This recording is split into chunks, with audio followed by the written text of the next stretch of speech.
네, 번차시에서는 김학철의 해랑강화 마라라를 통해 동만 조선인의 계급적 분화와 연변 조선족의 계급적 순결성 보장에 대해서 살펴보도록 하겠습니다.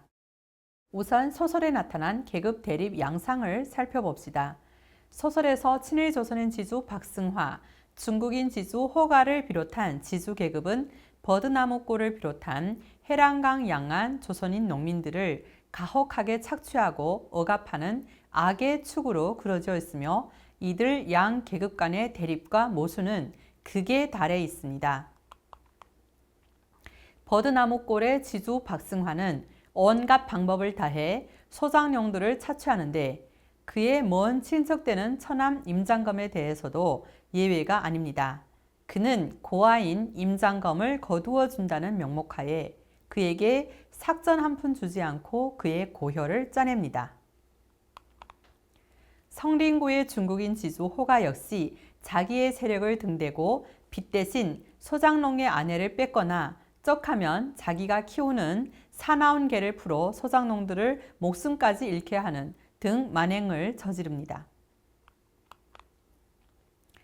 추수투쟁에서 버드나무골 소장농들에게 진압당한 박승화는 그들이 성린구의 추수투쟁을 지원하러 마을을 비우고 떠난 사이에 죄 없는 성길의 아버지 이서방을 참혹하게 살해하고 그 죄를 공산당에게 덮어씌웁니다.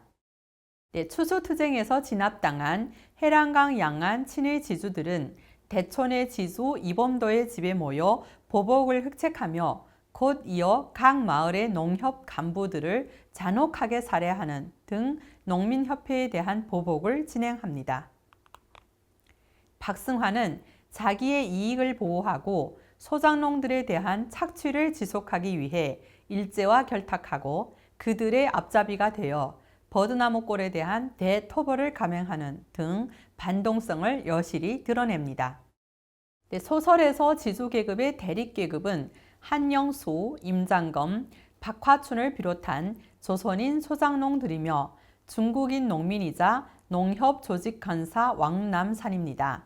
이들은 중국 공산당의 영도하에 추수투쟁을 일으킴으로써 반동 지주계급에 맞서며 그 와중에 군중의 힘에 대해 깨닫게 됩니다. 인용문을 보도록 하겠습니다. 군중의 압력, 오직 이것만이 아무리 굳이 닫긴 문도 어떠한 유형의 문도 다 열고 들어갈 수 있는 유일무이한 열쇠다. 이렇게 자각한 그는 그제야 비로소 자기와 자기의 결애들이 위대한 힘을 가진 거인인 것을 알았다. 그리고 새삼스러이 그 사실에 놀라지 않을 수 없었다. 추수투쟁에서 자기의 세력을 믿고 아나무인이던 호가가 끝내 소장농들의 단결된 힘 앞에서 굴복하는 것을 보면서 임장검이는 스스로의 힘을 놀랍게 발견하였습니다. 이러한 승리는 많은 소장농들을 고무하여 추수투쟁에 떨쳐나서게 하였으며 그들이 반동지주와의 고리를 끊고 맞서 싸울 수 있는 용기를 주었습니다. 추수투쟁과 춘왕투쟁을 통해 박화춘, 박화촌댁 등 많은 소장농들이 지주계급과 일제를 반대하는 투쟁에 견결히 나서며 그들의 입장을 확고히 하게 됩니다. 일제의 동북 침략으로 중국 공산당은 반제 동맹을 여저까지는 유명무실하던 반제 동맹을 강화해야 하는 겁니다. 라고 하면서 반제 통일전선의 결성을 호소합니다.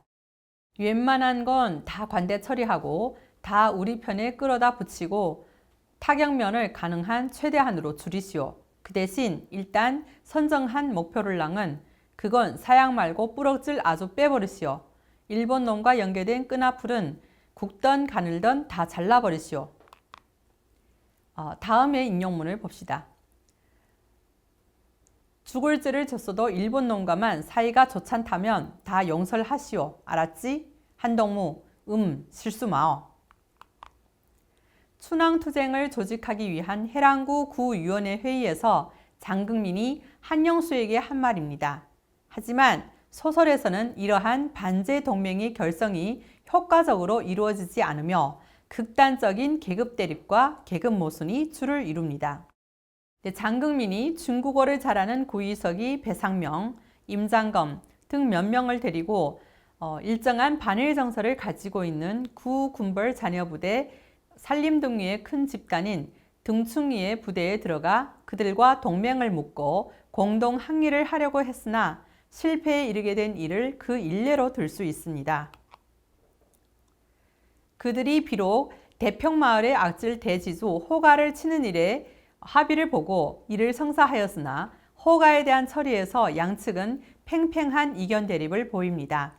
장흥민은 농협 간부를 독살한 것으로 밝혀진 호가를 처단하려고 하나 재물 획득을 목표로 한 등충은 호가의 처형에 동의하지 않습니다.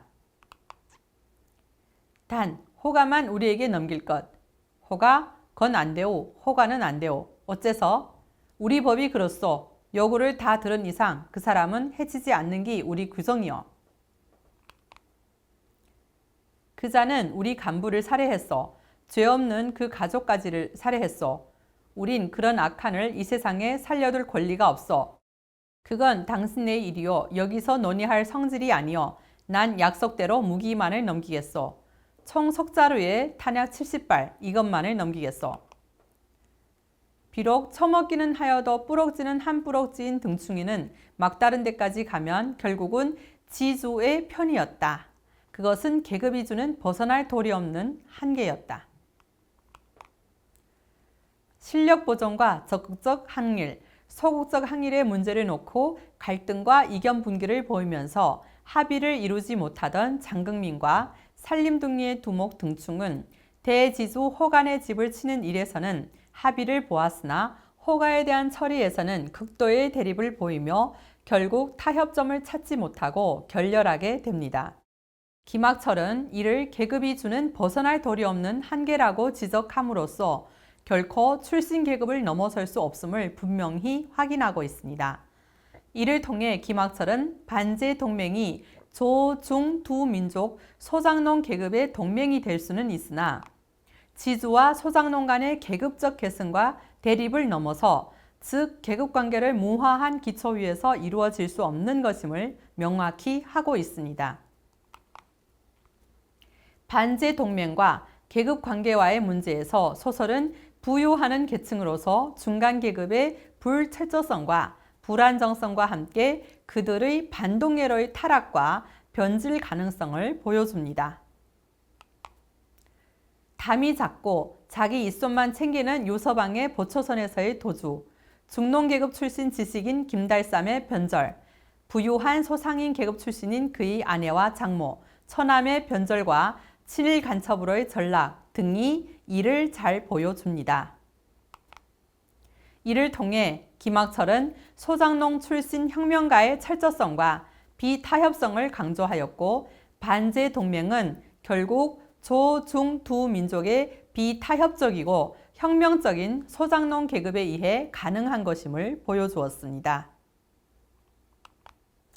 이러한 계급성에 기초한 반제 동맹의 결성과 함께 김학철이 강조한 또 하나의 문제는 연변 조선족의 계급적 순결성에 대한 보장이었습니다.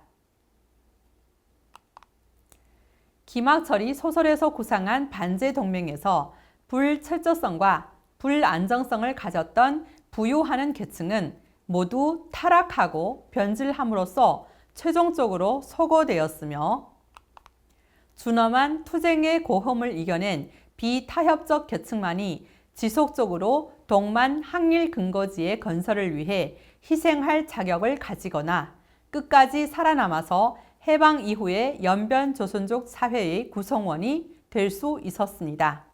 그러므로 이들은 출신부터가 깨끗합니다.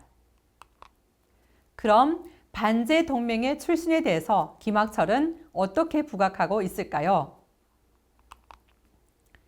소설은 그 첫머리에서 버드나무골 농회의 주요 간부이자 이후 동만 항일 근거지 건설의 주요 골간이 되는 주인공 한영수, 한영목, 임장검, 허연하 등의 출신과 성장에 대해 근 한계 장절식의 편폭을 할애하여 상세히 서술합니다.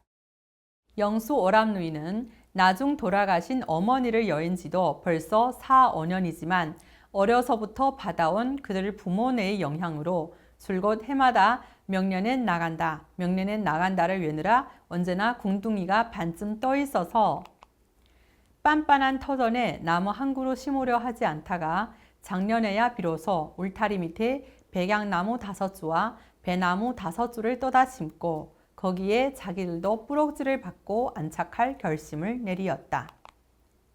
허나 그것은 결코 살림이 전보다 나아져서 그런 것이 아니라 그것은 도리어 해마다 점점 못하여 갔다. 영수의 자라나는 지혜가 정치적 안결을 높이면서 자기네 부모의 어리석음을 비판할 수 있는 정도에까지 도달한 때문이었다. 그가 묘목을 떠오기 전 6달에 지하로 자기의 거대한 세포 조직을 늙어나가던 중국 공산당의 뜨거운 손길이 이 동네에서 처음으로 그에게 비난한 젊은 농민인 그에게 뻗어와 닿은 것이다. 이처럼 인용문에서 살펴보셨던 것처럼 한영수와 한용옥 두 어누이가 동만에 정착을 결심하게 된 이유는 부모대로부터 대물림되어 내려온 벗어날 길 없는 가난과 중국 공산당의 지하 조직과 연결되어 있기 때문입니다. 가난은 이들이 중국 공산당에 연결될 수 있는 가장 기본적인 전제이며 중국의 정착을 결심하고 항일투쟁과 중국 혁명을 위해 자기의 모든 것을 헌신할 수 있는 가장 확실한 담보이기도 합니다. 임장검이라는 제목으로 서술된 임장검의 출신 역시 갓난아기 시절 고아가 되어 외할머니 손에서 크다가 외할머니마저 돌아가자 어린 나이에 외사촌 누이와 그 매형인 지주 박성화에게 수용당하여 사실상의 머슴이 되며 고아를 돌보아 준다는 은혜로운 말로 목구멍을 탈아맞고 친척이라는 정리로 수족을 얽어매어 꼼짝을 못하게 하여놓고 하는 최대한의 착취를 당하게 됩니다. 그러므로 그가 일본군에 체포된 후 투항과 자백, 전향을 거부하고 장렬하게 희생되는 것은 그의 출신, 성분에 의해 이미 결정된 것이었습니다. 허연하라는 제목으로 서술된 허연하의 출신 역시 가난 때문에 그 부모에 의해 팔려가게 되는 기구한 신세입니다.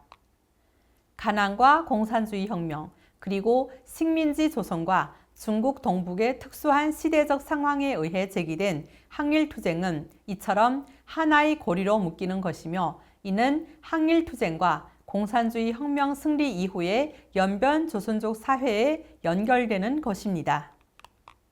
출신과 성장 과정에서 이들 조건을 충족시킨 성원들이 결국 해방 이후의 연변 조선족 사회의 계급적 순결성을 담보하는 것이라고 김학철은 보았습니다.